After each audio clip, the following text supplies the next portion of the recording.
आज हम शुरू करने जा रहे हैं भूगोल। भूगोल का वास्तविक अर्थ क्या है, आज हम यह जानेंगे।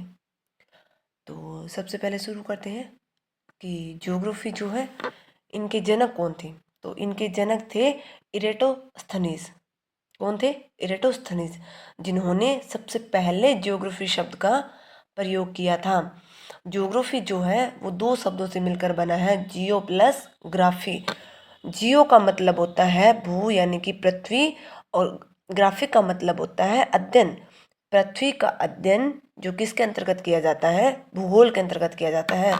भूगोल एक ऐसा विज्ञान है जिसके अंतर्गत पृथ्वी की सतह, लोगों और उनके पर्यावरण का अध्ययन किया जाता है। अर्थात लोगों की जो सामाजिक, आर्थिक, राजनीतिक सभी प्रकार की जो गतिविधियां होती हैं उसका अध्ययन भूगोल के अंतर्गत किया जाता है।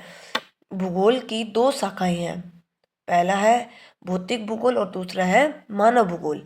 तो भौतिक भूगोल के अंतर्गत आकृतियों मतलब जैसे महासागर हुए, महाद्वीप हुए, नदियाँ, पर्वत, पठार, इनकी उत्पत्ति कब और किस काल में हुई थी, कैसे हुई थी, इनका जो है धीरे धीरे विस्तार हो रहा है, कैसे हो रहा है, ह्रास हो रहा है, कैसे हो रहा है, ये सब इन सब का अध्ययन भी भौतिक भूगोल के अंतर्गत किया जाता है। जलवायु, अब जलवायु का विस्तार, हर एक क्षेत्र की जलवायु एक जैसी नहीं होती है, और कौन से क्षेत्र की जलवायु जो है किन कारकों पर निर्भर करती है, ये भी इसका भी अध्ययन किसके अंतर्गत किया जाता है? भौतिक भूगोल के अंतर्गत। फिर मिट्टी का जो गठन है, उसका विस्तार है, इन सब का अध्ययन किसके अंतर्गत किया जाता है? आकृतियों, जलवायु और मिट्टी के विस्तार, गठन, इनका अध्ययन किसके अंतर्गत किया जाता है? भौतिक भूगोल के अंतर्गत। फिर आया मानव भूगोल। मानव भूगोल के अंतर्गत मानव संस्कृतियों, अर्थव्यवस्थाओं और राजनीतिक प्रणालियों का अध्ययन किया जाता है। संस्कृतियों यानी कि जो मानव है वो किन समुदाय के बीच में रह रहा है, और अपनी जो है अर्थव्यवस्था, अपनी जीविका चलाने के लिए, यानी कि अपनी ज़रूरतों को पूरा करने के लिए वो किन किन संसाधनों का प्रयोग कर रहा है। राजनीतिक प्रणालियों मतलब कि शहरीकरण, आवासन, जनसंख्या वितरण, इन सब का अध्ययन भी किसके अंतर्गत किया जाता है?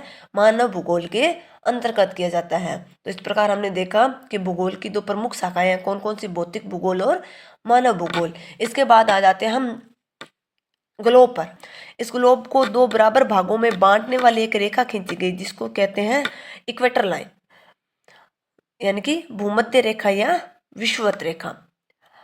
भूमध्य रेखा के जितना भी ऊपर है वो उसको कहेंगे उत्तरी गोलार्ध, और नीचे वाले को कहेंगे दक्षिणी गोलार्ध।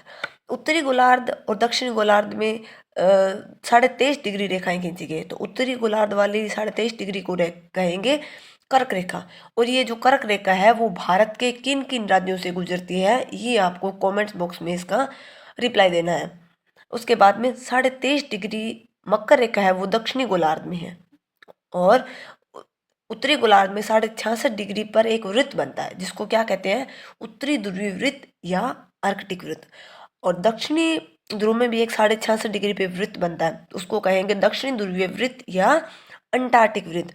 अगर आपका रिस्पॉन्स अच्छा रहा तो मैं इस क्लास को आगे कंटिन्यू करूँगी। तो मेरे चैनल को आप लाइक, सब्सक्राइब और शेयर करना ना भूलें। धन्यवाद।